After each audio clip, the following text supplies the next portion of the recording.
The harder you try to shrink your waist, the more confusing it can become. You cut your portions. You stop eating the foods you used to enjoy.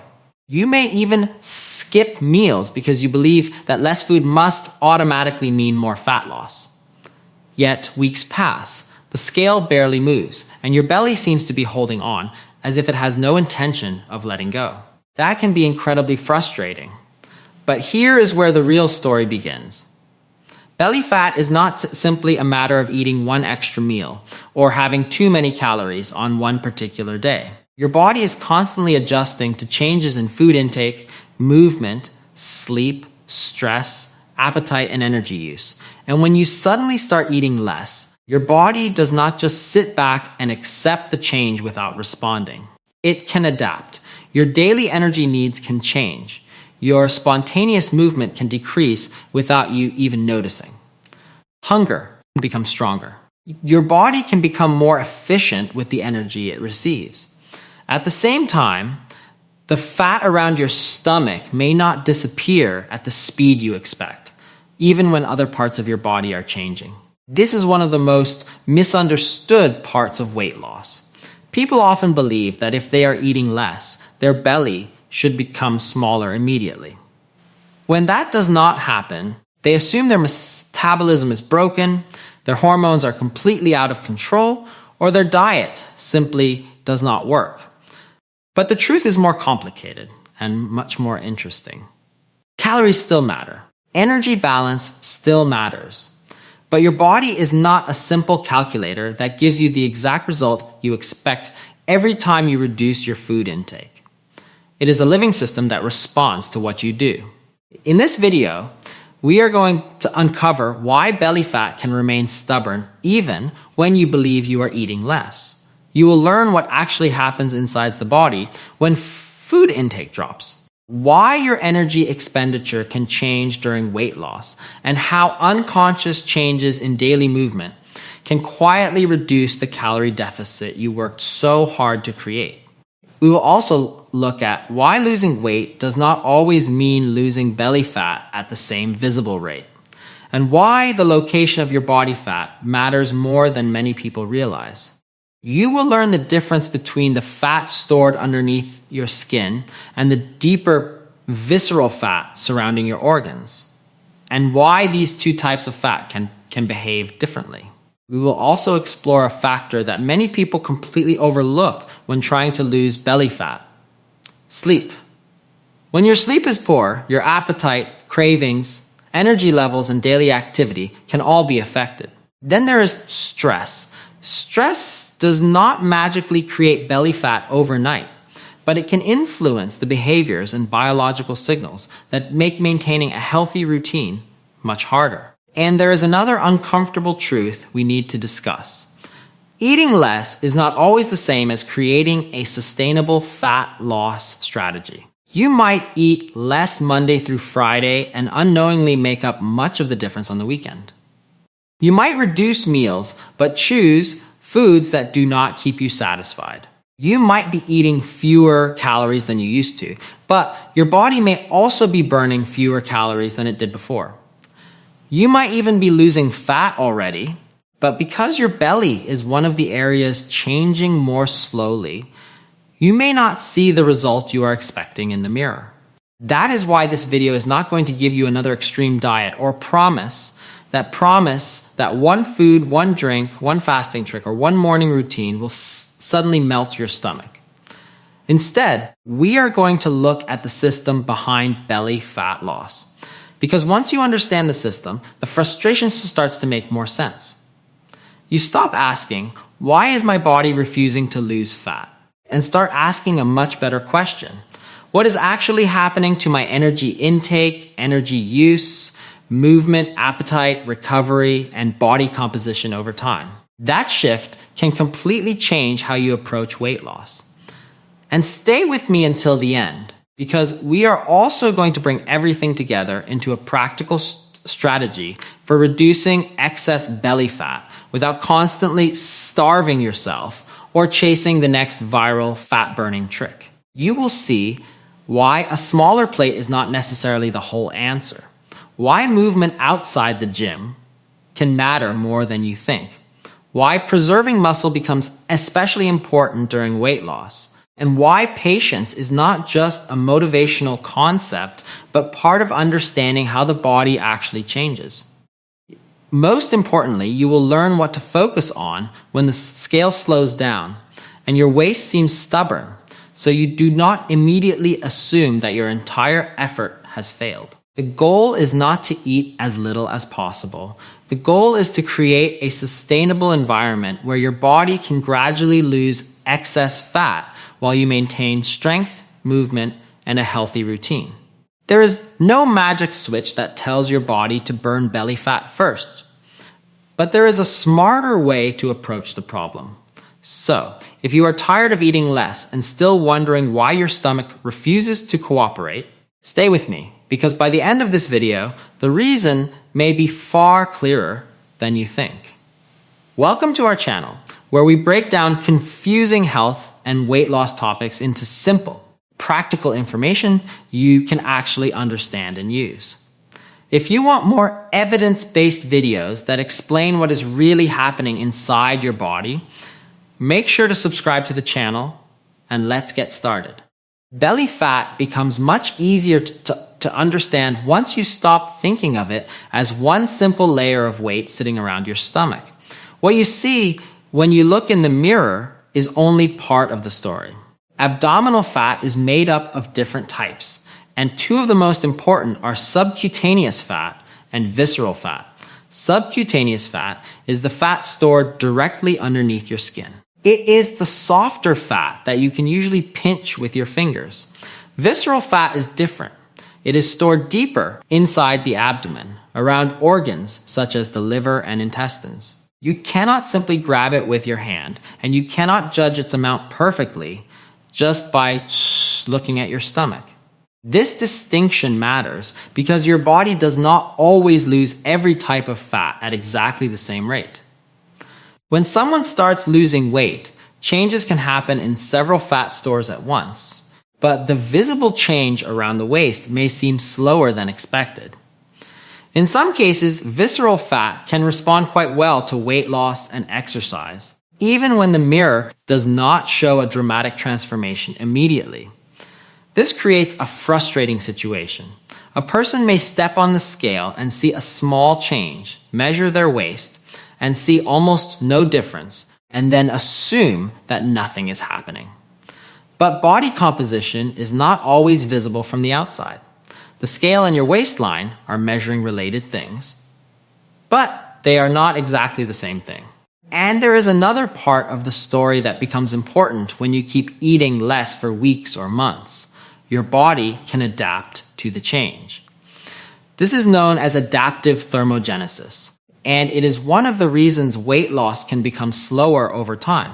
When your body becomes lighter, it naturally requires less energy to move that smaller body around. But the changes do not stop there. Your total energy expenditure can also shift in response to prolonged calorie restriction. You may burn fewer calories through normal daily activity. You may feel less energetic. You may sit more often without consciously deciding to become less active. You may walk a little less, stand less, move around the house less, or simply feel less motivated to do the activities that once felt easy. Your body is trying to manage the energy available to it. This does not mean that calories suddenly stop mattering. It does not mean your metabolism is broken. And it certainly does not mean that fat loss is impossible. It means the calorie deficit you created at the beginning may not remain exactly the same deficit several weeks later. Think about what happens when someone begins a diet with a certain body weight and activity level. At first, eating less may create a noticeable energy gap. But after losing weight, the body needs fewer calories to maintain itself. At the same time, the person may unconsciously move less and experience stronger hunger. The result is that the gap between calories consumed and calories used can become smaller. This is why the problem may not be that your body stopped responding. The problem may be that your original deficit is no longer the same deficit. And this leads directly to another overlooked factor: movement. Many people think of exercise as something that happens during a workout, but your body burns energy throughout the entire day. Walking to another room, standing while working, climbing stairs, cleaning the house, shopping, carrying groceries, moving around the kitchen, and simply changing your body position all contribute to daily energy expenditure. These activities are often grouped under non-exercise activity, and they can make a meaningful difference over time. You do not have to suddenly become inactive for this to matter. A small reduction in movement repeated every day can gradually change how much energy you use. Someone who normally walks around frequently may start sitting more because they feel tired from dieting. Someone who used to take the stairs may start taking the elevator. Someone who normally goes outside for a short walk may decide to rest instead. None of these choices looks important on its own, but your body sees the total pattern. And when you combine lower food intake with lower spontaneous movement, the calorie deficit can become smaller than expected. This is one reason regular physical activity matters, even when your main goal is fat loss. Exercise is not simply about burning calories during a workout. It can help preserve physical function, improve fitness, support muscle, and contribute to reductions in visceral fat. In fact, research has found that exercise can reduce visceral fat, even when the change on the scale is not dramatic. That is important because it changes how you measure progress. You might be waiting for a large drop in body weight before believing your efforts are working, while changes in body composition and fitness may already be happening. There is also another uncomfortable reality that many people discover during weight loss. Your body does not allow you to choose exactly where fat disappears first. You cannot tell your body to remove fat from your stomach while keeping everything else unchanged. Fat loss happens throughout the body, and different people lose fat in different patterns. Genetics, age, sex, hormones, starting body fat levels, and individual fat distribution can all influence where fat is stored and how quickly different areas change. For one person, the face and arms may become noticeably leaner first. For another, the waist may change earlier. Someone else may lose several kilograms before their stomach looks significantly different. This is why a person can genuinely be losing body fat while still feeling that their belly is stubborn. Slow belly fat loss does not automatically mean that nothing is working. Sometimes the changes are simply happening in an order you did not choose. And then there are two factors that can quietly make the entire process harder: sleep and stress. These are often treated as side issues, but they can influence the behaviors that determine whether a fat loss plan is sustainable. When you consistently sleep poorly, you may feel more tired during the day. You may have stronger cravings for highly rewarding foods. You may find it harder to stay physically active. You may also have less energy for preparing balanced meals or following your normal routine. Stress can create another layer of difficulty. When life becomes stressful, some people eat more, snack more frequently, crave certain foods, or become less active. Others may lose their appetite temporarily and then overeat later. Stress does not mean that one hormone suddenly creates belly fat, and it would be misleading to blame abdominal fat entirely on cortisol. The more accurate way to understand it is that stress is one part of a much larger system. If you are constantly dieting, sleeping badly, feeling exhausted, and dealing with high levels of daily pressure, maintaining a consistent calorie deficit can become much harder. This brings us to one of the biggest misunderstandings behind the phrase, "I eat less." Eating less than you used to does not automatically tell us whether you are currently in a calorie deficit. Your body responds to the overall energy balance across time, not simply to the fact that your portions are smaller than they were last year. Maybe you stopped drinking one sugary beverage every day, which is a positive change. But Perhaps weekend meals became larger. Maybe you reduced your lunch, but started having several small snacks throughout the afternoon. Maybe you eat very little during the day and then become extremely hungry at night. Maybe your portions are smaller, but the foods you choose are much more energy dense than you realize. Drinks, sauces, oils, snacks, desserts, and small bites can all contribute energy without making you feel as though you ate a large meal. This does not mean you need to become obsessed with counting every calorie that enters your body.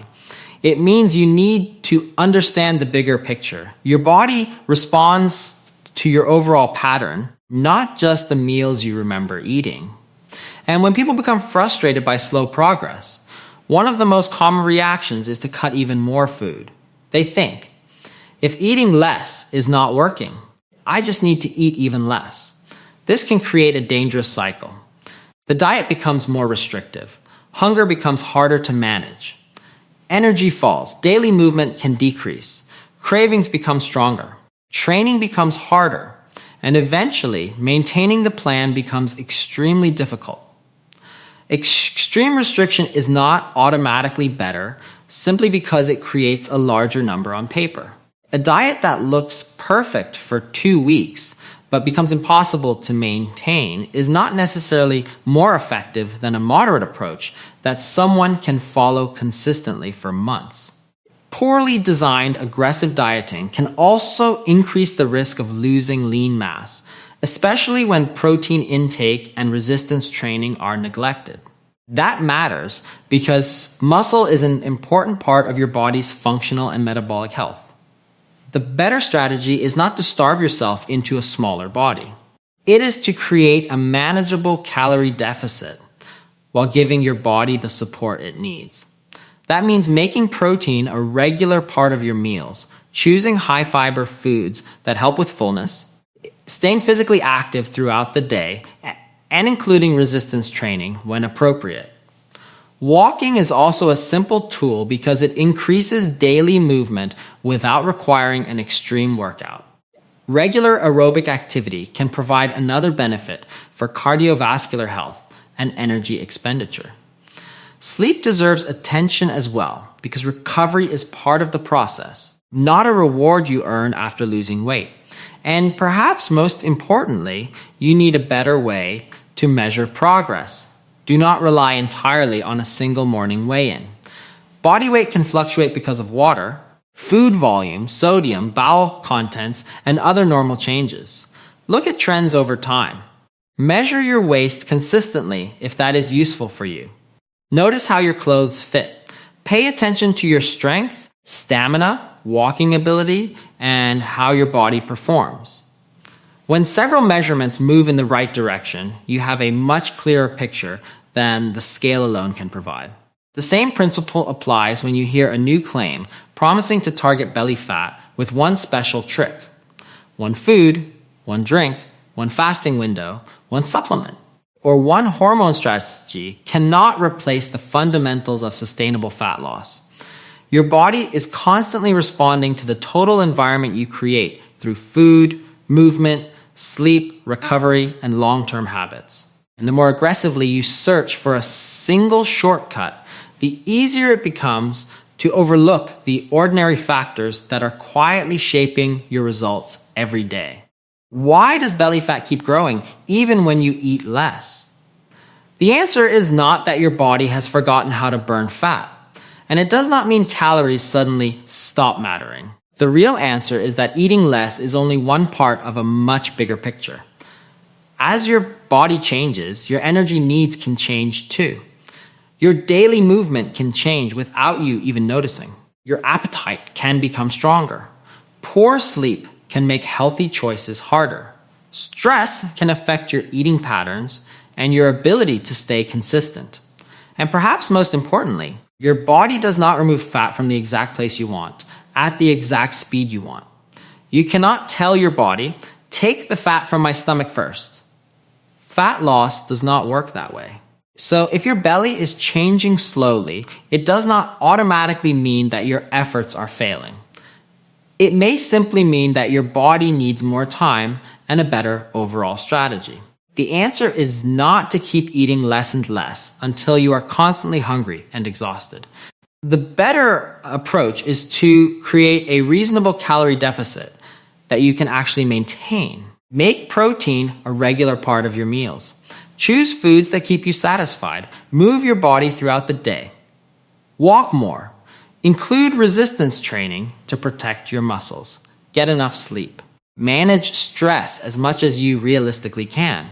And then give your body enough time to respond. Because sustainable fat loss is not about finding one perfect trick.